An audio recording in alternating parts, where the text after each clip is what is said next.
Donc moi c'est Steve Jonker, je suis le responsable de la gestion de savoir de l'Afrique de l'Ouest et du Centre du FIDA. Le FIDA c'est le Fonds international de développement agricole et notre siège est à Rome et on travaille dans tout le monde sur le développement agricole.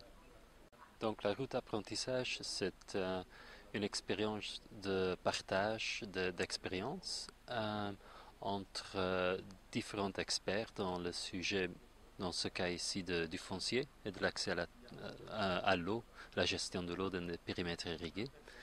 Euh, et donc on est ici maintenant avec des représentants de 15 pays, différents pays, des experts de foncier, surtout des projets qui sont financés par le FIDA, le Fonds international de développement agricole. Et l'idée est de donc partager des expériences concernant la sécurisation foncière et la gestion de l'eau. Ici, au Sénégal et en Mauritanie, on a visité trois cas spécifiques. Ici, au Matam, on a visité le cas de Prodam et on a discuté avec les gens de Prodam, avec les bénéficiaires, avec les associations, les autorités locales.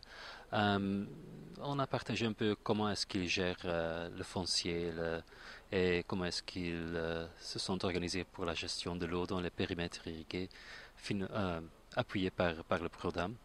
Et donc, l'idée c'était de voir ce qu'ils ont fait, de tirer des enseignements euh, et aussi de partager les expériences des autres pays avec les gens de Matam. Ici à Matam, la chose plus importante qu'on a vue est qu'ils ont réussi à distribuer la terre et ils ont alloqué des parcelles d'un hectare à tous les ménages pour cultiver. Et ça, c'est une chose très intéressante. Il y a encore des choses qu'il pourrait améliorer. Par exemple, il y a par exemple, pour renforcer un peu la capacité des comités de gestion de l'eau et tout ça, et aussi pour la maintenance, surtout des ouvrages. Mais en général, le foncier ne pose pas de problème. Ils ont réussi à donner accès aux femmes et aux autres couches vulnérables de la région à une parcelle pour cultiver, pour assurer leur sécurité alimentaire. Et oui, c'était donc très intéressant. Ben, le FIDA, donc le groupe cible du FIDA, ce sont les populations rurales pauvres. Et pour les populations rurales pauvres, l'accès à la terre et à l'eau, c'est quelque chose d'essentiel. Euh, et c'est donc dans ce contexte que le FIDA cherche à appuyer les populations à sécuriser leur accès à la terre et à l'eau. Ici, dans le Matam, on a appuyé le projet le PRODAM, les deux premières phases du PRODAM. Maintenant, il y a une troisième phase. Mais on est encore opérationnel avec des autres projets ici au Sénégal, notamment le PAFA et le PADER. Le PADER qui travaille aussi ici dans la région de Matam. Oui, donc le financement du FIDA s'est achevé, je pense, en 2012. Et c'était donc aussi intéressant pour nous de revenir ici après 5 ans.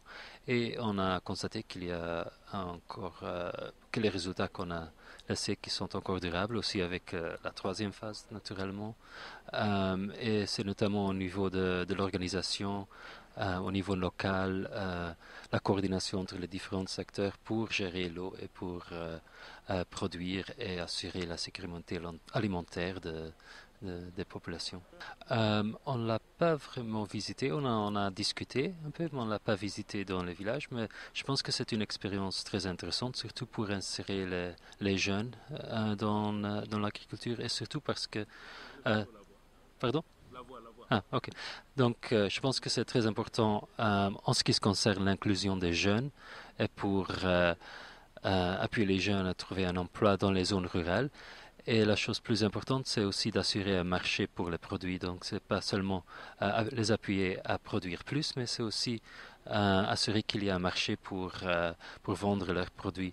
Donc, cette combinaison de travailler avec spécifiquement les jeunes et assurer un marché pour leurs produits, je pense que c'est une très bonne démarche et j'espère qu'on pourra mettre ça à l'échelle. Donc, on travaille avec Procasur euh, dans le contexte de la gestion des savoirs. Donc avec eux, on travaille dans différentes régions du monde. On travaille en Amérique latine, en Afrique et en Asie.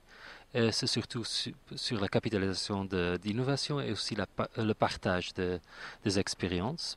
Avec IPAR, ici, on travaille beaucoup sur la recherche, aussi le dialogue politique, notamment en ce qui concerne, dans ce cas, le foncier.